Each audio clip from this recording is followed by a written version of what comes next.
V ostatnom čase čelíme rôznym zmenám vo svete. Či už sú to klimatické zmeny, alebo zmeny inflácie, nárast úrokových sadzieb a toto všetko má vplyv na naše peňaženky. Počas tejto turbulentnej doby častokrát zabúdame na to najdôležitejšie, čo v živote máme. Samozrejme okrem zdravie je to náš domov. V každom okamihu svojho života si začíname vážiť to, čo sme už stratili, alebo to, čo postupne strácame. Mnohokrát to bereme ako samozrejme, že máme byt, že postavíme si dom a nič sa nám už nemôže stať. Ale práve v tejto dobe, teraz, keď na nás číhajú klimatické a iné zmeny, o to viac by sme sa mali postarať o svoju nehnuteľnosť. V dnešnom videu sa pobavíme, ako si efektívne a správne nadstaviť poistenie nehnuteľnosti a domácnosti, čo to všetko znamená a na čo by sme nemali zabudnúť.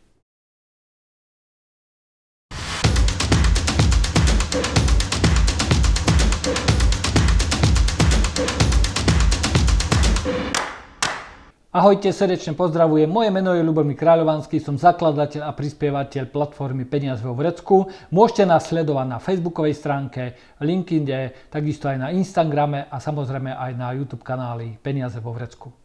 Budeme radi, ak naše videá posuniete ďalej, budete ich zdieľať, samozrejme dáte like a v prípade, ak máte nejaké otázky, pripomienky, kľudne nám napíšte do komentára. A samozrejme, ak chcete pravidelne dostávať naše videá, dajte odber. Všeobecne poistenie majetku sa delí na dve základné časti. Poistenie nehnuteľnosti a poistenie domácnosti. Poistenie nehnuteľnosti nám slúži na to, aby sme si nehnuteľnosť zabezpečili proti rôznym rizikám, či už je to živel, vlámanie, krádež. Poistenie nehnuteľnosti má slúžiť na to, že poistenému budú vyplatené finančné prostriedky na odstránenie všetkých škôd. Vo všeobecnosti poistenie nehnuteľnosti uzatvárame na to, aby nám chránilo náš majetok. Toto poistenie nehnuteľnosti sa dá uzavrieť na rôzne riziká. Medzi základné rizika patrí poistenie nehnuteľnosti pred požiarom, výbuchom, úderom blesku, záplavami a povodňami, pádom stromu alebo výchrycou či nárazom vozidla. A samozrejme aj pred vlámaním a pred rôznym vandalizmom. Poistenie nehnuteľnosti a jeho krytia však závisí od viacerých faktorov. A jedným faktorom je aj správny výber poisťovne, pretože každá poisťovňa je v niečom lepšia, niečom ešte lepšia a ponúka rôzne typy rizík vo forme balíčkov. Mnohokrát poistné zmluvy na nehnuteľnosť sú tzv. Pocitové zmluvy, že mám poistku, ale v prípade hociakej poistnej udalosti, hociakého rizika poisťovňa nám nič nevyplatí. A to, či nám poisťovňa vyplatí alebo v akej výške nám vôbec vyplatí finančné prostriedky za poistnú udalosť, závisí od nasledovných faktorov. Od výšky poistnej čiastky, rozsah poistného krytia a typu poistenej nehnuteľnosti. Okrem týchto troch faktorov môže na cenu poistného vplývať aj spôsob uzatvorenia poistenia, čiže na novú alebo časovú hodnotu, prípadne rôzne poskytnuté zľavy. A či je poistenie nehnuteľnosti drahé alebo príliš nákladné? No posúďte sami. V súčasnosti výstavba domu s pozemkom plus mínus stojí okolo 200 až 250 tisíc eur. Poistenie nehnuteľnosti tohto domu ročne stojí okolo 150 eur, čo prepočte na jeden deň znamená 41 centov. Každý deň si odložíte 41 centov a viete, že v prípade hociakej poistnej udalosti, výchrice, zemetrasenia, možno tajfúnu, máte náhradu za túto poistnú udalosť. Je to veľa? Zvážte sami. S poistením nehnuteľnosti úzko súvisí poistenie domácnosti.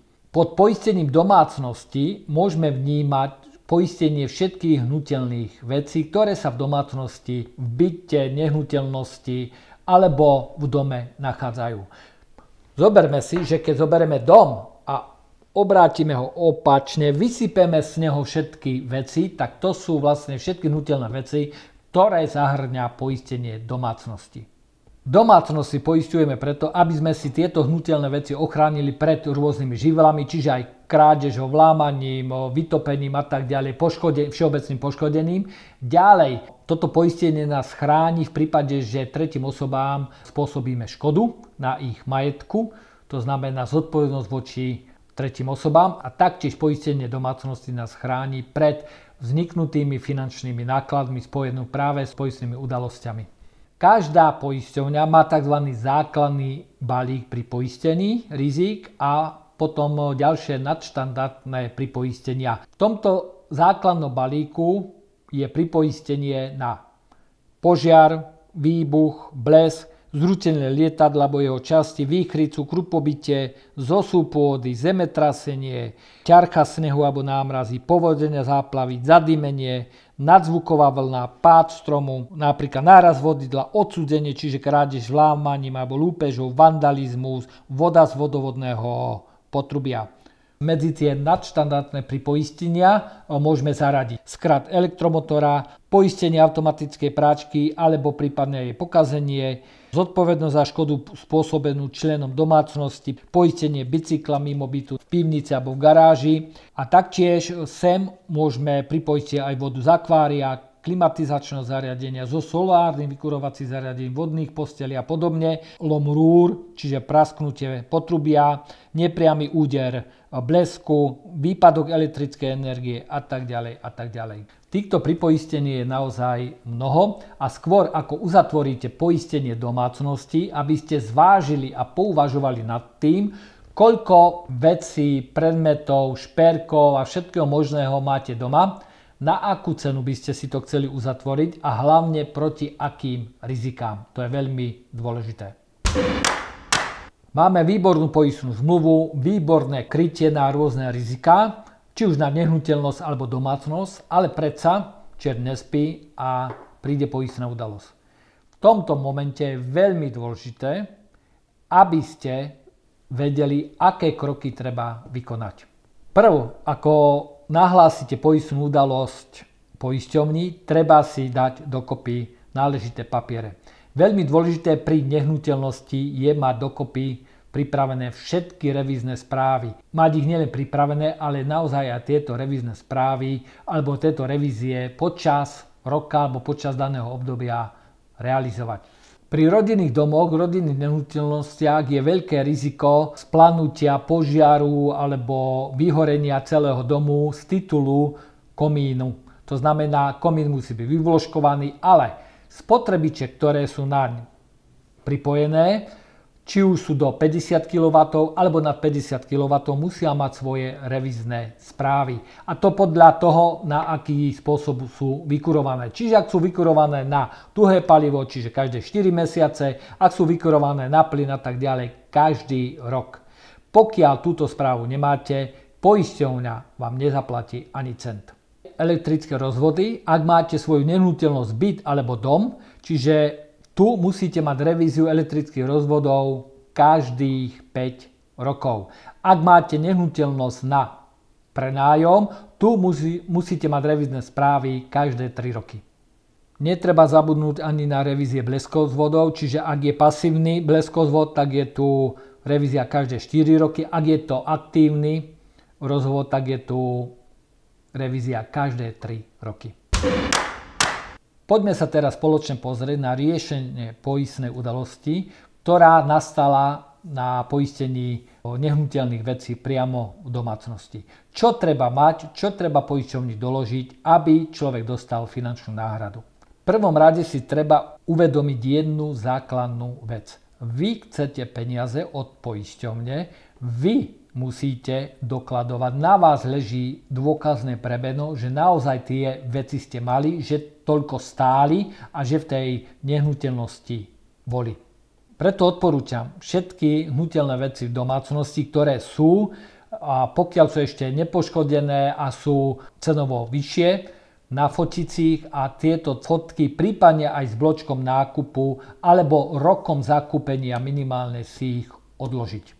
Ideálne totiž je, keď poisťovni pri poistnej udalosti predložíte bloček od nákupu, prípadne fotografiu hnutelnej veci a samozrejme aj rok nadobudnutia, čo je vlastne aj buď na faktúre alebo na bločku z registračnej pokladne. Samozrejme človek pri mnohých hnutelných veciach, ktoré sú staršie ako 2, 3, možno 5 rokov, kedy im hlavne končí záručná doba, bločky vyhadzuje, neodkladá ich a tým pádom nemá doklad o tom, kedy jednak hnutelnú vec človek nadobudol a jednak koľko stála. V takomto prípade je dobre, naozaj nám pomôžu tie fotografie a na základe internetových prehliadačov môžeme nájsť cenu, nákupnú cenu podobného charakteru, podobnej veci, alebo pokiaľ vieme, že to bolo vyrobené na zákazku, môžeme osloviť dodávateľa, aby nám určil cenu daného výrobku v daný rok. Základom náhrady poškodených vecí je ich oprava. Pokiaľ sa nedajú opraviť, až potom nasleduje finančné odškodnenie, čiže finančná náhrada sumy daného tovaru alebo danej veci. Zoberme si príklad. Praskne nám radiátor, to znamená vytopí nám celý byt. Čo v takom prípade robiť? Poprvé, treba zastaviť vodu, aby nevznikali ďalšie škody. Po druhé, treba všetko si nafotiť. Po tretie, treba zavolať do poisťovne, aby poslali likvidátora, ktorý urobí celú obhliadku domácnosti a vyčísli škody a urobí presný popis, ako sa poistná udalosť stala a čo všetko, aké veci, aké zariadenia bytu sú poistené.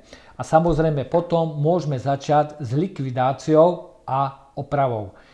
Súčasťou tohto je, do poistenia treba spolu s hlásením poistnej udalosti napísať aj zoznam všetkých vecí, počet kusov, prípadne rozmery, rozsah poškodenia, rok nadobudnutia, samozrejme aj cena, za akú som to nakúpil.